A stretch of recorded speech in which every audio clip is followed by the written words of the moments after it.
दोस्तों, कल्पना कीजिए एक ऐसा विश्वविद्यालय जहां दुनिया के हर कोने से छात्र ज्ञान प्राप्त करने आते थे, जहां प्रवेश परीक्षा इतनी कठिन थी कि केवल 20% विद्यार्थी ही सफल हो पाते थे, जहां 10,000 से अधिक छात्र और 2,000 से अधिक आचार्य एक साथ अध्ययन और अध्यापन करते थे, जहां का पुस्तकालय इतना विशाल था कि उसके जलने के बाद भी आग कई महीनों तक बुझ ही नहीं पाई।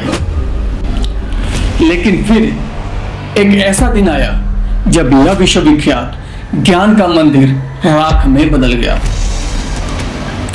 आखिर क्या था नालंदा विश्वविद्यालय? कैसे यह दुनिया का पहला आवासीय विश्वविद्यालय बना? यहाँ क्या पढ़ाया जाता था और आखिर किसने इस महान ज्ञान केंद्र को नष्ट कर दिया? आज के इस डॉक्यूमेंट्री में हम जानेंगे नालंदा विश्वविद्यालय की स्थापना से लेकर उसके विनाश और आधुनिक पुनर्जन्म तक की पूरी कहानी। यह सिर्फ एक विश्वविद्यालय की कहानी नहीं है, यह भारत की उस विरासत की कहानी है जिसने पूरी दुनिया को ज्ञान का मार्ग दिखाया। दोस्तों, सबसे पहले हम जानते हैं प्राचीन भारत में शिक्षा की परंपरा क्या थी। भारत में शिक्षा की परंपरा हजारों वर्षों पुरानी रही है। वैदिक काल से ही गुरुकुल व्यवस्था के माध्यम से विद्यार्थियों को ज्ञान प्रदान किया जाता था। यहाँ शिक्षा का उद्देश्य केवल रोजगार प्राप्त करना नहीं था, बल्कि व्यक्ति का संपूर्ण विकास करना था। समय के साथ छोटे गुरुकुलों का विस्तार होने लगा और विशाल शिक्षा केंद्र विकसित हुए। इसी क्रम में तक्षशिला जैसे प्रसिद्ध विश्वविद्यालय अस्तित्व में आए। लेकिन 5वीं शताब्दी में भारत ने दुनिया को एक ऐसा विश्वविद्यालय दिया जिसने शिक्षा के इतिहास को हमेशा के लिए बदल दिया। वह था नालंदा विश्वविद्यालय। बिहार में स्थित यह विश्वविद्यालय और आने वाले कई शताब्दियों तक विश्व का सबसे बड़ा ज्ञान केंद्र बना रहा। अब हम जानते हैं नालंदा की स्थापना कैसे हुई। नालंदा विश्वविद्यालय की स्थापना लगभग 5वीं शताब्दी ईस्वी में हुई थी। अधिकांश इतिहासकार मानते हैं कि इसकी स्थापना गुप्त साम्राज्य के महान शासक कुमार गुप्त प्रथम ने लगभग 455 ईस्वी में करवाई थी। उस समय गुप्त साम्राज्य को भारत का स्वर्ण युग माना जाता था। विज्ञान, गणित, साहित्य, कला और दर्शन अपने चरम पर थे। नालंदा शब्द के अर्थ को लेकर कई मत हैं। कुछ विद्वान इसे संस्कृत के शब्द ना आलम दा से जोड़ते हैं, जिसका अर्थ है ज्ञान देने में कभी कमी न करने वाला। बौद्ध परंपराओं के अनुसार यह स्थान भगवान बुद्ध के समय से ही महत्वपूर्ण था। ऐसा माना जाता है कि बुद्ध ने यहाँ कई बार प्रवचन दिए थे। सम्राट अशोक ने भी इस क्षेत्र में बौद्ध विहारों का निर्माण करवाया था। इन्हीं आधारों पर आगे चलकर नालंदा विश्वविद्यालय का विकास हुआ। अब हम जानते हैं नालंदा का वो भव्य परिसर। नालंदा विश्वविद्यालय का परिसर लगभग 14 हेक्टेयर से भी अधिक क्षेत्र में फैला हुआ था। पुरातत्व उत्खननों में यहाँ कई विशालकाय संरचनाएं भी मिली, जिसमें शामिल थे अनेक मठ या विहार, विशाल मंदिर, अध्ययन कक्ष, ध्यान केंद्र, छात्रावास, उद्यान और जलाशय। पूरा परिसर लाल ईंटों से निर्मित था। विश्वविद्यालय के चारों ओर मजबूत दीवारें बनी हुई थी। यहाँ 8 विशाल सभागार और लगभग 300 अध्ययन कक्ष थे। छात्रावास बहुमंजिला इमारतों में बने हुए थे। प्रत्येक विद्यार्थी को रहने में भोजन और अध्ययन की सुविधा निःशुल्क उपलब्ध कराई जाती थी। विदेशी यात्री शौजान ने अपने विवरण में नालंदा की वास्तुकला की भव्यता का खूब उल्लेख किया है। उन्होंने लिखा है कि ऊंचे ऊंचे भवन बादलों को छूती हुई प्रतीत होती है। अब बात करते वहां की प्रवेश परीक्षा की, जो दुनिया की सबसे कठिन परीक्षाओं में से एक मानी जाती है। नालंदा में प्रवेश पाना आसान नहीं था। विश्वविद्यालय के मुख्य द्वार पर विद्वान आचार्य विद्यार्थियों की मौखिक परीक्षा लेते थे। इस परीक्षा में दर्शन, तर्कशास्त्र और सामान्य ज्ञान से संबंधित प्रश्न पूछे जाते थे। इतिहासकारों के अनुसार केवल 20 से 30% विद्यार्थी ही इस परीक्षा को उत्तीर्ण कर पाते थे। जो विद्यार्थी सफल होते थे उन्हें विश्वविद्यालय में प्रवेश मिलता था।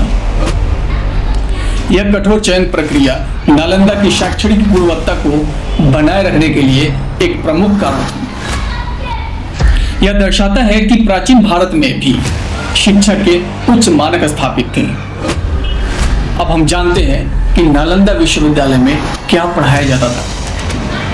दोस्तों, हालांकि नालंदा मुख्य रूप से बौद्ध अध्ययन का प्रमुख केंद्र था, लेकिन यहाँ शिक्षा केवल धर्म तक सीमित नहीं थी। यहाँ अनेक विषय पर पढ़ाई कराई जाती थी, जैसे बौद्ध दर्शन, वेद और उपनिषद, व्याकरण, तर्कशास्त्र, चिकित्सा विज्ञान, गणित, खगोल विज्ञान, ज्योतिष, राजनीति शास्त्र, अर्थशास्त्र, साहित्य, भाषा विज्ञान, योग और ध्यान। यहाँ बहस और चर्चा के माध्यम से शिक्षा दी जाती थी। विद्यार्थियों को केवल पुस्तकीय ज्ञान ही नहीं दिया जाता था, बल्कि उन्हें तार्किक सोच विकसित करने के लिए प्रेरित किया जाता था। नालंदा की यह विशेषता इसे विश्व के अन्य शिक्षा केंद्रों से अलग बनाती थी। अब हम जानते हैं नालंदा के उन महान विद्वानों के बारे में। नालंदा विश्वविद्यालय में अनेक महान विद्वानों ने अध्ययन और अध्यापन किया, जिनमें प्रमुख थे शीलभद्र। वे नालंदा के कुलपति थे और बौद्ध दर्शन के महान आचार्य माने जाते थे। चीनी यात्री हॉन्सांग उनके शिष्य बने। उसके बाद नाम आता है धर्मपाल। वे योगाचार दर्शन के प्रसिद्ध विद्वान थे। अब बात करते हैं नागार्जुन की। माध्यमिक दर्शन के प्रवर्तक नागार्जुन की शिक्षाओं का नालंदा पर बहुत ही गहरा प्रभाव था। आगे बात करते हैं आर्यदेव। उन विद्वानों में आर्यदेव भी थे। वे बौद्ध दर्शन के महत्वपूर्ण विचारक थे। इन विद्वानों ने न केवल भारत बल्कि संपूर्ण एशिया में ज्ञान का प्रसार किया। अब हम बात करते हैं हेंगसांग और इत्सिंग की आंखों से नालंदा। 7वीं शताब्दी में चीन से 2 प्रसिद्ध यात्री भारत आए। पहले थे शौजांग, जिन्हें भारत में हेंगसांग के नाम से जाना जाता है। वे लगभग 17 वर्षों तक भारत में रहे। उन्होंने नालंदा में कई वर्षों तक अध्ययन भी किया और उन्होंने लिखा। नालंदा में लगभग 10,000 विद्यार्थी और 2,000 शिक्षक थे। दूसरे यात्री हैं यजिन। उन्होंने भी नालंदा की शिक्षा प्रणाली और अनुशासन की प्रशंसा की। इन यात्रियों के विवरण नालंदा के इतिहास को समझाने का सबसे महत्वपूर्ण स्रोत है। बात करते हैं धर्मगंज, दुनिया का सबसे विशालकाय पुस्तक। नालंदा का सबसे अद्भुत भाग था उसका विशालकाय पुस्तकालय धर्मगंज। इस पुस्तकालय के 3 भवन थे, रत्न सागर, रत्नोदि और रत्न रंजक। कहा जाता है कि रत्नोदि 9 मंजिला इमारत थी। यहाँ लाखों हस्तलिखित पांडुलिपियां सुरक्षित रखी गई थी। इनमें शामिल थे बौद्ध ग्रंथ, वैदिक साहित्य, चिकित्सा विज्ञान, गणित, खगोल विज्ञान और दर्शन। यह पुस्तकालय उस समय विश्व के सबसे बड़े ज्ञान भंडार में से एक माना जाता था। अब हम जानते हैं कि नालंदा का वैश्विक प्रभाव क्या था। नालंदा केवल भारत का विश्वविद्यालय नहीं था, यह अंतर्राष्ट्रीय शिक्षा का एक केंद्र था, जिसमें कई देशों से छात्र आते थे। चीन, Korea, Japan, Tibet, Sri Lanka, Indonesia, Mongolia और मध्य एशिया। इन विद्यार्थियों ने अपने देशों में जाकर भारतीय ज्ञान और परंपरा का प्रसार किया। नालंदा ने एशिया की सांस्कृतिक और बौद्धिक दिशा को गहराई से प्रभावित किया। अब बात करते नालंदा का पतन कैसे। 12वीं शताब्दी तक राजनीतिक परिस्थितियां बदलने लगी थी और भारत में अनेक छोटे छोटे राज्यों का उदय हुआ। बौद्ध धर्म का प्रभाव धीरे धीरे कम होने लगा। राजकीय संरक्षण में कमी आने लगी। इसके बावजूद नालंदा ज्ञान का प्रमुख केंद्र बना रहा। लेकिन जल्द ही इतिहास का सबसे दुखद अध्याय सामने आने वाला था। फिर होता है बख्तियार खिलजी का आक्रमण।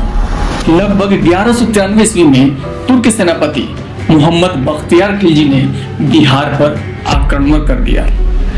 ऐतिहासिक विवरणों के अनुसार उसकी सेना ने नालंदा विश्वविद्यालय को भी निशाना बनाया।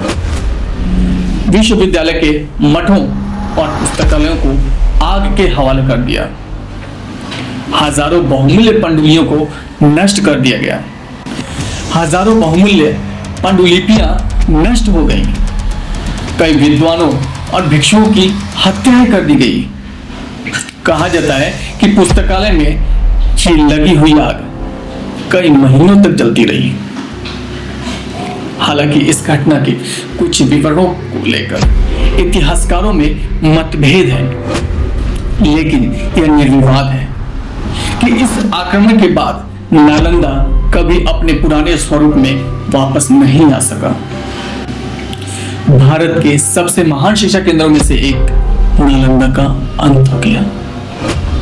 बात करते सदियों तक आखिर कैसे खंडरों में छिपा रहा नालंदा। समय बीतता गया, नालंदा धीरे धीरे इतिहास के पन्नों में खो गया। इसके अवशेष मिट्टी के नीचे दब गए।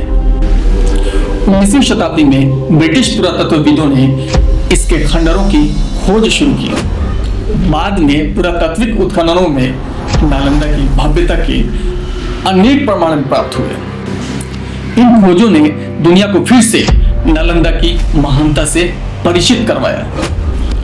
अब हम बात करते हैं आधुनिक नालंदा विश्वविद्यालय का पुनर्जन्म फिर से कैसे हुआ। 21वीं सदी में नालंदा विश्वविद्यालय को पुनर्जीवित करने का प्रयास शुरू हुआ।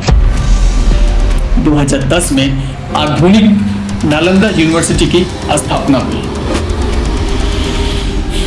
राजगीर बिहार में स्थित यह नया विश्वविद्यालय प्राचीन नालंदा की ज्ञान परंपरा को आगे बढ़ाने का प्रयास कर रहा है। इस पहल में कई एशियाई देशों का सहयोग भी शामिल रहा है। यह भारत की शिक्षा विरासत को पुनः विश्व मंच पर स्थापित करने का प्रयास है। अब बात करते हैं इसके निष्कर्ष के ऊपर। नालंदा हमें क्या सिखाता है। नालंदा केवल ईंटों और इमारतों का समूह नहीं था।